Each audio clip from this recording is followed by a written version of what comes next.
이번 볼턴 회고록을 일본에서 극찬하는 이유는 일본에 대해서 매우 호의적으로 썼다는 것입니다. 반면 한국에서는 볼턴 회고록에 대해서 상당 부분 사실이 아니라는 주장도 나오긴 합니다만 일정 부분이 지금까지 베일에 쌓여있던 외교의 비밀스러운 이야기들이 폭로됨으로 인해서 한미일 간에 감춰졌던 밀실 외교가 여실하게 드러나 많은 한국인들은 충격을 받게 되었습니다. 특히 남북관계 사이에서 미국과 일본의 역할은 한국에 과연 플러스가 되었는가에 대해서 의문을 던지게 합니다.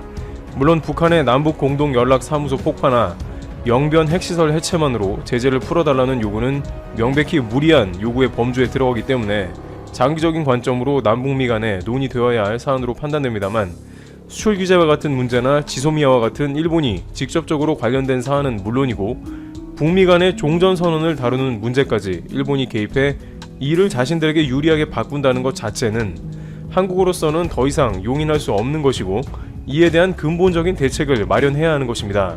특히 존 볼턴이 회고록에서 얘기했던 한미 워킹그룹은 남북 문제를 풀어내서 긍정적인 방향으로 가기보다는 오히려 남북관계를 경색시키고 일본이 적극 볼턴을 통해 회방까지 놓는 역기능이 생겼다는 부정적 평이 나옵니다. 미 국무부 부장관 비건 대표와 한국의 이도훈 한반도 평화교섭 본부장이 각각 수석 대표를 맡고 있는 한미 워킹그룹은 비핵화와 남북협력, 대북제재 문제 등을 수시로 조율하는 실무협의체입니다. 허심탄회한 소통을 통해 한미 간 이견을 해소하고 대북정책에 대한 단일 대우를 구축하자는 게 본래의 취지였습니다. 그러나 실제 운영 과정은 달랐습니다. 슈퍼 매파인 존 볼턴 전 백악관 국가안보보좌관이 회고록에서 실토한 것처럼 북한과의 비핵화 협상은 공전시키면서 남북협력은 비핵화 협상과 연계해 결과적으로 남북관계 진전을 막고 대북제재 이행에 집중하는 기구로 변질했다는 비판이 적지 않았습니다.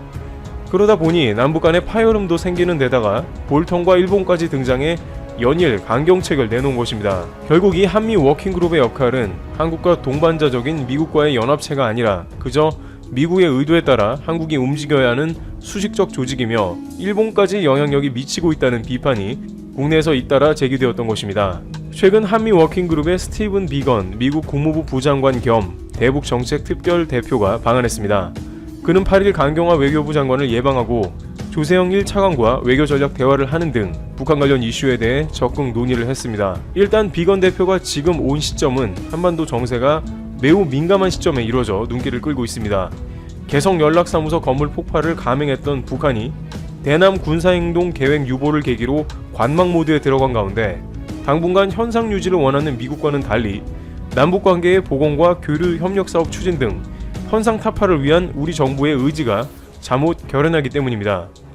비건 대표와 이도훈 한반도 평화교섭 본부장은 만나서 북한을 다시 대화 테이블로 이끌어내기 위한 노력을 계속하기로 했습니다.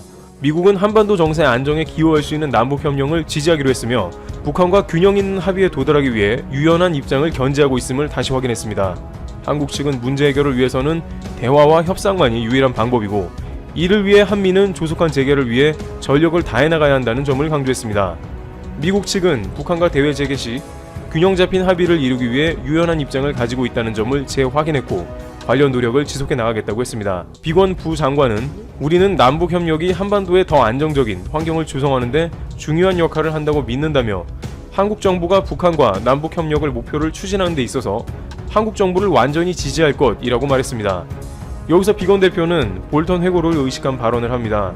그는 한 가지 또 매우 명확하게 밝히고 싶다며 나는 최선희 제1부상으로부터 지시를 받지 않으며 그렇다고 존 볼턴 대사, 전 백악관 국가안보보좌관으로부터 지시를 받지 않는다고 강조했습니다. 그러면서 나는 트럼프 대통령과 김정은 위원장이 지난 2년간 여러 만남을 통해 내린 결론으로부터 지침을 받는다며 그 비전은 한반도에 더 견고한 평화를 가져오고 한반도 내 관계를 변혁하고 한반도에서 핵무기를 제거하고 한국 사람들을 위한 더 밝은 미래를 의미한다고 말했습니다. 한국 내 한미 워킹그룹에 대한 어느 정도의 불만을 의식하고 최근 볼턴이 남북미 관계를 사실상 망쳐놓은 장본인인 게 아닌가 하는 의문에 대한 대답일 수 있는 것입니다. 그러나 비건은 한국과의 회담 이후에 곧바로 일본으로 향했습니다. 비건 대표는 한국 방문을 마치고 9일부터 이틀간 일본을 찾아 아키바 다케오 외무성 사무차관, 모테기 도시미스 외무상, 고노다로 방위상 등을 만나 북한 정세와 중국의 홍콩 국가보안법 시행 문제 등 양국 관심사를 놓고 의견을 교환할 예정입니다. 비건 대표는 4월부터 본격 시행한 입국 거부 대상 국가에서 일본을 찾는 첫 외국 정부 고위 인사로 일본 당국은 14일 격리 면제까지 해주면서 미국 고위 인사와 회동을 하는 것이죠. 지리적으로 가깝다고는 합니다만 한국 입장에서는 일본이나 한국을 연속적으로 방문하는 미국 인사가 한국과 일본에서 각각 다른 이야기를 하던 전례가 존 볼턴의 회고록에서 그대로 보여졌기 때문에 일본의 관련 개입이 지속되지 않을까 어느 정도 우려할 수밖에 없다는 의견도 제기되는 것이죠. 비건 대표는 볼턴과 같은 매파에 속하지 않더라도 한국과 논의된 다양한 의견들을 일본에 가서 그대로 공유하게 된다면 다시 한번 일본에서 관련 사안으로 남북미 간에 어떤 회방을 놓을지도 모른다는 것입니다. 모테기 도시미스 일본 외무상은 북한 문제 등을 비건 대표와 논의한다고 밝히면서 이런 대화는 매우 의미가 크다며 자신의 일정이 허락하면 비건 부장관을 만나고 싶다고 덧붙였습니다. 북한 관련하면 일단 미국을 만나는 것입니다. 일본은 최근 청와대의 외교 안보라인 교체에 대해서도 우려를 표명하면서 경계하는 반응이 나옵니다. 일본의 주요 신문은 지난 4일 한국의 안보라인 개편에 대해 기존의 남북 화해 정책을 유지, 강화하기 위한 것으로 평가했는데 자칫 이것이 한미 간의 동맹 훼손의 우려가 커질 우려가 있다면서 부정적인 시선으로 바라봤습니다. 문재인 정부가 미국의 의지를 무시하고 남북 경협을 더욱 적극적으로 추진할 수 있다는 것입니다. 상케이 신문은 문 대통령이 가장 많은 공을 들여온 대북 화해 정책이 암초에 부딪힌 상황에서 돌파구를 마련하기 위한 것이지만 사실상 남북 대화가 회복될 가능성은 희박하다고 내다보기도 했습니다. 물론 이것은 국내에서도 마찬가지로 현 시점의 남북 관계가 개선될 가능성에 대해서 매우 낮게 보는 것은 사실입니다만 일본에서는 이에 대한 입장이 거의 변화된 바 없이 남북 관계의 회복에 대해 부정적인 입장이 지속됩니다. 그러나 오늘자 트럼프 대통령의 인터뷰는 북한과의 대화가 열려있음을 강조해 일본의 바람과는 또 다릅니다. 트럼프 대통령은 김정은 북한 국무위원장과의 3차 북미 정상회담 가능성에 긍정적인 의사를 내비친 것입니다.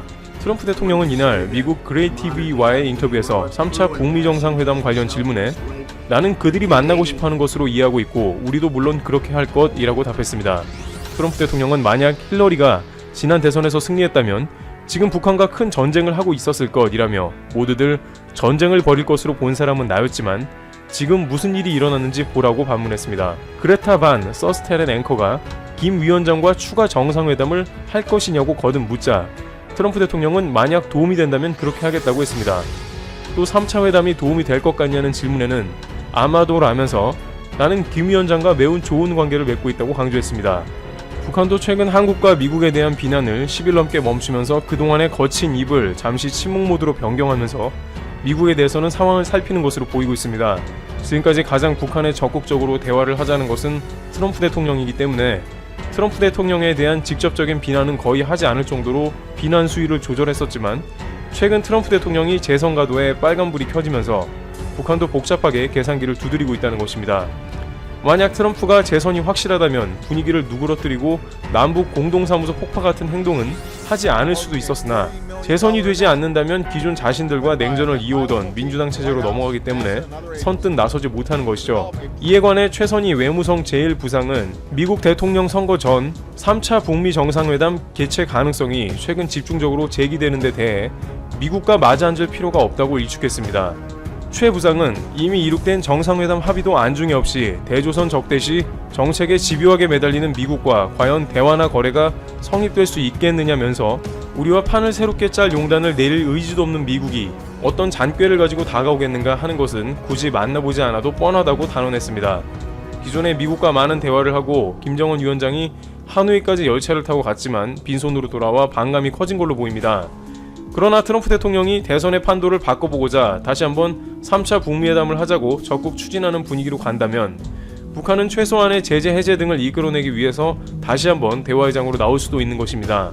자칫 트럼프 정권이 끝나게 되면 그마저의 가능성도 사라질 우려가 크다는 점도 고려가 될 것입니다. 그러나 이러한 과정은 결과적으로 싱가포르 1차 회담과 하노이 2차 회담의 실패로 이어진 것이기 때문에 앞으로는 더욱더 일본 언론의 말처럼 관계를 복구하는데 상당히 장기적인 시간이 소요될 수 있는 것입니다. 이런 어려움에 볼턴과 일본이 기여했음은 물론이므로 한국은 앞으로의 남북미 관계에 있어서 얼마나 일본의 방해를 잘 막아내느냐에 관한 것도 중요한 포인트입니다. 그간 볼턴과 일본의 공작이 아니었다면 지금쯤은 다소 다른 국면이 연출되었을 것이라고 한다면 한국 입장에선 일본의 국가적인 손해를 봤다고 할 수 있을 것입니다. 여기에 일본은 최근 국제무대에서 사사건건 한국이 진출하는 길목에 방해 요소를 놓고 관여하겠다고 으름장을 놓습니다. WTO 후보로 올라간 유명희 산자부 통상본부장이 입후보한다는 것에 모태기 외무상은 공식적으로 일본이 적극적으로 관여하겠다며 한국의 행보에 방해하겠다는 뜻을 밝혔습니다. 이와 같이 한국은 다양한 국제정세의 길목에서 일본을 만나며 결과적으로 좋지 않은 결과를 받아들이게 된 것이 많아졌습니다. 앞으로 남북관계는 물론이고 다양한 국제 외교전에서 도쿄의 C19 상황이 예사롭지 않습니다. 그동안 숨겨왔던 사실들이 한꺼번에 터졌습니다. 코이케의 황당한 답변과 경악하는 일본인들을 들어보겠습니다. 9일 발표된 도쿄의 C19 최종 판정자는 224명으로 확인되었습니다. 이는 비상사태 선언 이후 최대의 숫자입니다. 새로운 224명의 최종 판정자 중에 20대와 30대가 169명으로 70%를 차지하고 있으며 104명은 전파 경로를 알 수 없으며 74명은 접대가 따르는 밤 거리에서 전파된 것으로 확인이 되었다고 합니다. 최종 판정자가 앞으로도 계속 늘어날 것으로 충분히 생각이 된다. 젊은 분들은 밤 거리와 관련이 많은 경향이 있다 등으로 답변을 했습니다. 코이케는 도쿄도는 곧 6,000건의 PCR 검사가 가능하도록 할 것이며 민간 기관과 협의해 1일 1만 건이 가능하도록 노력하겠다고 했습니다. 코이케의 검사 수를 늘리니까 최종 판정자도 늘어난다 라는 답변은 일본 국민에게 충격적입니다. 도쿄도는 그동안 5월까지는 PCR 검사를 900명 내외로 하다가 6월 12일에 와서 2,118명으로 처음 2,000명을 넘겨 검사를 했습니다. 그러다가 7월 3일에는 지금까지 최대인 2,715명을 하다가 8일에 와서 3,400명으로 증가한 것입니다. 그리고 더 충격적인 것은 양성률이 계속 증가하고 있다는 것입니다. 5월 중순에는 1% 안팎이었는데 6월에 들어와서는 2% 내외로 증가했고 6월 25일에는 3.1%의 양성률이 확인되었습니다. 그런데 7월에 들어와서는 1일에는 4%, 5일에는 5%로 계속 상승하고 있다는 것입니다. 결국 9일에는 6.6%까지 올라갔습니다. 이렇게 양성률이 높아지는 것에 대해 일본인들은 더 큰 두려움을 느끼고 있고요. 또 C19 현황 그래프를 통해 결국 도쿄 도지사 선거 때문에 6월 말까지 PCR 검사 수를 조작하고 있었다는 것을 알게 된 것입니다. 이제 와서 코이케가 발표한 대로 결국 검사를 하면 할수록 최종 판정자가 늘어나고 있다는 사실은 이미 도쿄도 전역에 C19에 노출된 사람들이 의외로 많다는 것을 증명하는 것입니다. 또 양성률이 계속 높아지고 있다는 것은 도쿄도에서 C19가 무섭게 퍼지고 있다는 것을 증명하는 거죠.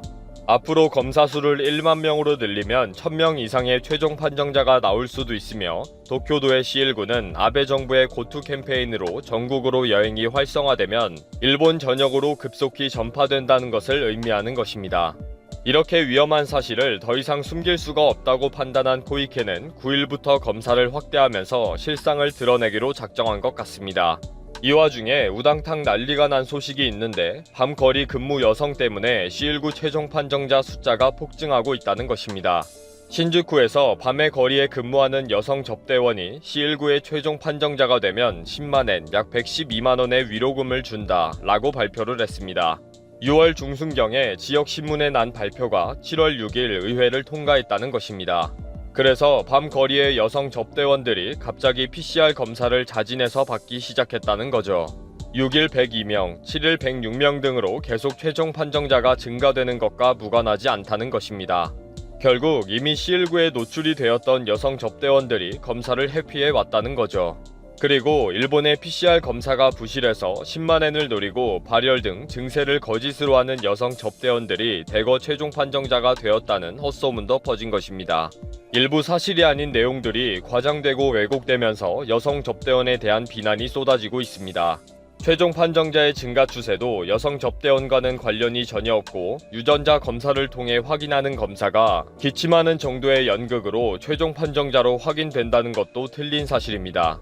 물론 밀폐된 공간에서 밀집해서 밀접하는 밤 거리의 영업 현실을 감안하면 전파의 가능성이 높아지는 것은 당연하니까 이런 소문도 퍼지는 거죠.